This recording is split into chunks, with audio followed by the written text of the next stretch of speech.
We all drove up to Wyoming, and Garrison was with us as a passenger. I was the first one to hold him, my son. I rocked him to sleep. This is part of how I'm processing my grief. Sometimes, it just hits me like an anxiety attack, an intense, overwhelming feeling that I'll never see him again.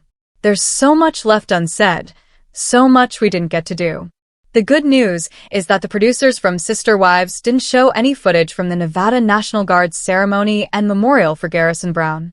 They were definitely at the event. There are photos of the cameraman, Tim, but they didn't include the footage, which is a relief. Apparently, they came ready to film, and that caused a major issue with the family, which might be why it was ultimately left out. Still, the episode focused heavily on the idea of Kody presenting himself as a grieving father, a man mourning the loss of his son. It centered on a trip to Wyoming, described as a pilgrimage, to lay Garrison to rest. Janelle said she wanted to bury him there because she doesn't believe in cremation. She mentioned thinking it was a faith-based belief, but then acknowledged it's not entirely that, though in the AUB, cremation is generally discouraged and burial is the preferred choice. That belief might vary in other groups. In the end, they buried an urn, not a full casket, in a cemetery next to her mother. The episode itself felt very disconnected. Kody and Robyn's trip to Wyoming seemed to focus more on Kody's past business selling neon signs rather than remembering Garrison. He spent time taking his kids on a tour, pointing out signs he sold over 20 years ago, not ones he made, just sold. In contrast, others who were close to Garrison, like Christine, shared more heartfelt reflections. She and David sat down to talk and play cards. Christine opened up about the last messages she got from Garrison, how she missed the warning signs, and what she might have done differently. David was able to connect with her deeply, as he revealed that his wife had also taken her own life. He shared his own experience, how he broke the news to his children, blamed himself, and went through the complex process of grieving. It was clear that David was a real source of support for Christine, and that she was deeply affected by the loss. She spoke about Garrison's plans, how he had just gotten into nursing school. On one side, there were people like Christine and Janelle, who genuinely knew and loved Garrison, sharing meaningful memories. And on the other, Kody seemed more focused on himself and revisiting old stories that didn't reflect Garrison's life at all. I was honestly flabbergasted. He said, I sold 2 of the coolest signs in this town. Actually, I sold probably 25, but I want to show you the 2 best ones. It was like he was showing off. This is from another life. This is what I did, he said, pointing at one of them. That's my sign right there. Then he started explaining the construction, how the word Sadlerate was supposed to be lit up in red neon, how the sign was made with angle iron, metal bent at a 90-degree angle. That whole segment with them was just so odd. It was all about him. There was nothing about Garrison in it. And she kept having to chime in during the interviews, trying to remind viewers that they were supposed to be there for Garrison. She tried to make it sound emotional, how devastated they were, how this wasn't a happy trip, but the footage said otherwise. They do this trip every year, so it didn't feel genuine or unique to Garrison's memory. If you have to narrate over the footage and try to convince us that what we're watching means something different, then it's not truthful. What was shown was them following him around while he talked about signs he sold 2 decades ago. Signs, not memories of his son. The fact that the businesses still have those outdated signs up is wild in itself. And he just kept going on and on about them, stuff no one cared about. Then they went to some Wild West-themed show, like a minigun show or a reenactment. But it started raining, so they had to head back to the hotel. There, they ate, and even went into the saddle shop where one of his old signs still hangs. The whole thing felt staged. The shop owner was already mic'd, clearly prepped to talk on camera. He was making $20,000 saddles, yet still had this ancient sign from the early 2000s hanging outside. And sure, signs don't need to be replaced all the time, but neon has a lifespan. It burns out. The part that really hit me, though, was learning they brought the urn with them. She said Garrison was a passenger in their vehicle. That was hard to hear. Because the reality is, they wouldn't have let Garrison ride in their car when he was alive. And now, suddenly, he's in the front seat as a symbolic passenger after he's passed away. It was heartbreaking.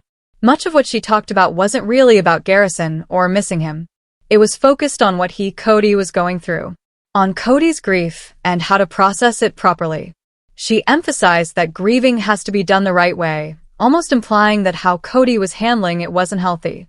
It was all so confusing because the entire day was clearly centered around him. Garrison was barely mentioned. He just kept making everything about himself, and none of it had anything to do with Garrison. Honestly, no one cared about those old signs he was showing off. Even Robyn rolled her eyes at one point. Then at dinner, they still didn't talk about Garrison. Instead, Robyn brought up how Kody's dad loved the Wild West, how Kody was named after Buffalo Bill, whose last name was Kody, and how his dad later changed the spelling to AK.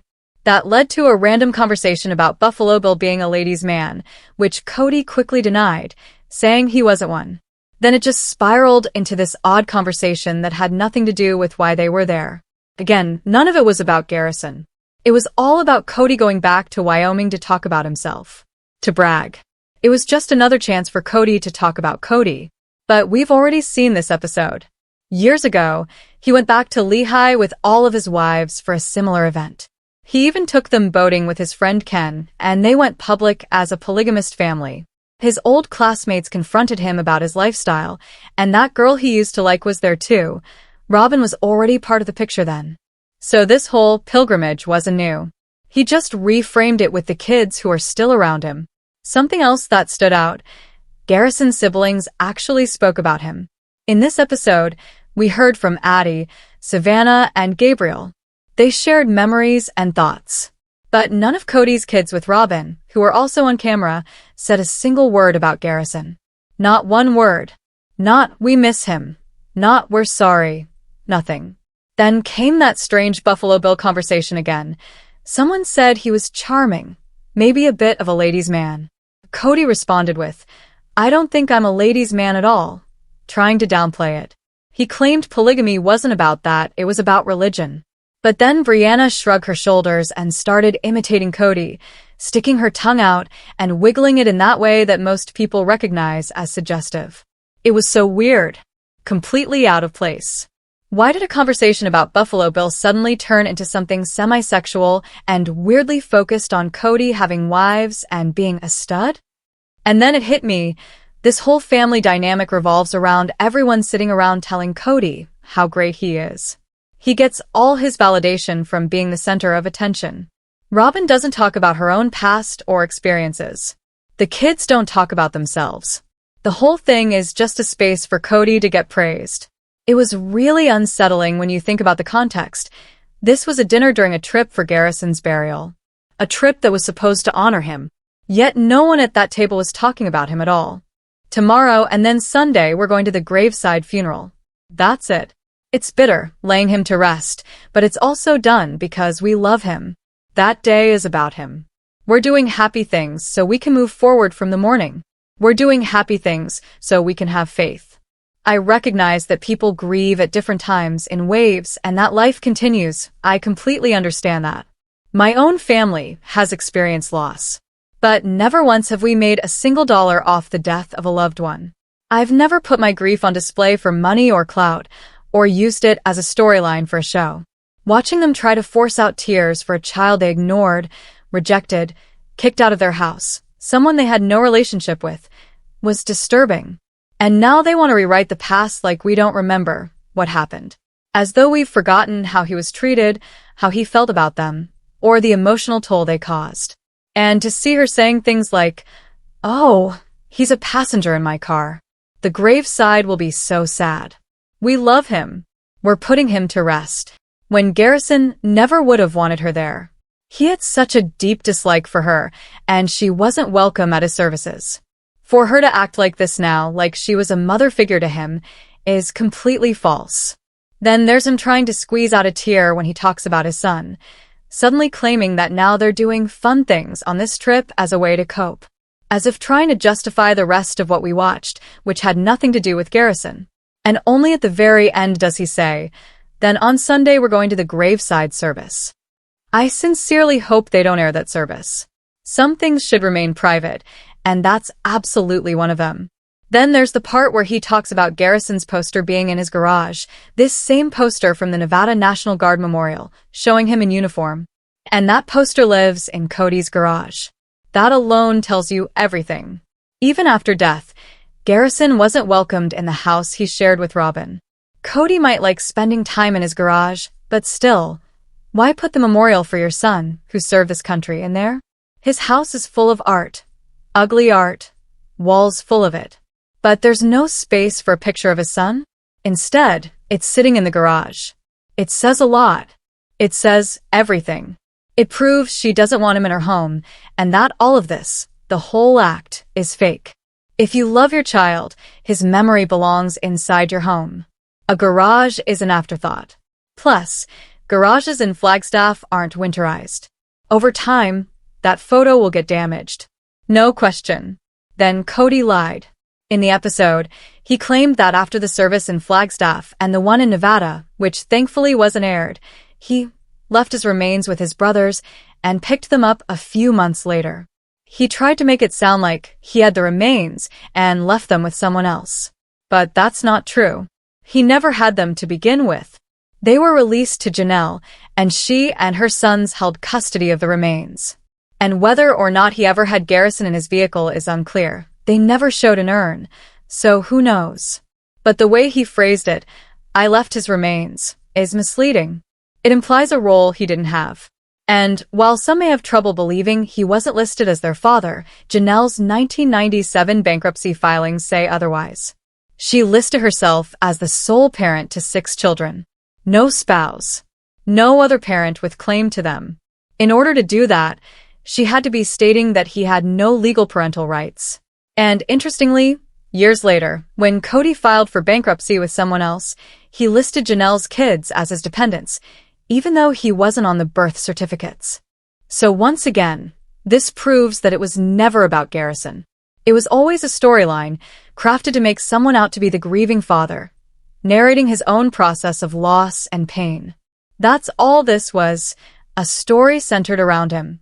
Thankfully, the narrative that tried to paint someone else as the long-suffering spouse rejected by the family didn't make it into the episode.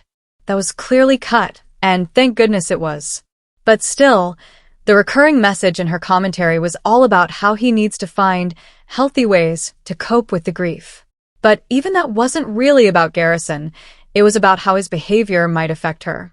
It wasn't about how she was grieving or what this loss meant to her.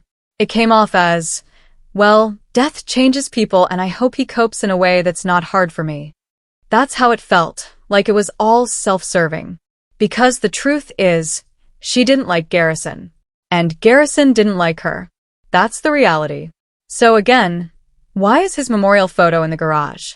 Because he wasn't welcome in the house, even in death. That tells you everything. The whole trip, the whole episode, none of it was about Garrison. It was all about them. What's also worth noting is the timing. This was filmed around June or July. But the scene involving Savannah and her mother, that was shot back in April. These weren't even happening at the same time. So if this trip was really a family pilgrimage, where is the evidence of actual interaction with the rest of the kids? Where is the connection? The presence? You don't see it, because it wasn't there. None of them want anything to do with him. And it's not hard to see why, after how he treated Garrison. That speaks volumes. You don't need commentary or narrative when the absence of relationship says it all. It's disturbing to watch. Not just because of the situation, but because someone's grief is being used like this. I truly feel sorrow for the rest of the family who's had to go through this loss, this pain, while all of this is playing out for public consumption. But I don't feel sympathy for those using this situation for a storyline. And I hate that this is being done to Garrison, even in death. What do you think? Feel free to share your thoughts in the comments. Don't forget to give the video a thumbs up, subscribe, and click the notification bell so you never miss an upload. Thanks so much for watching. Bye, friends.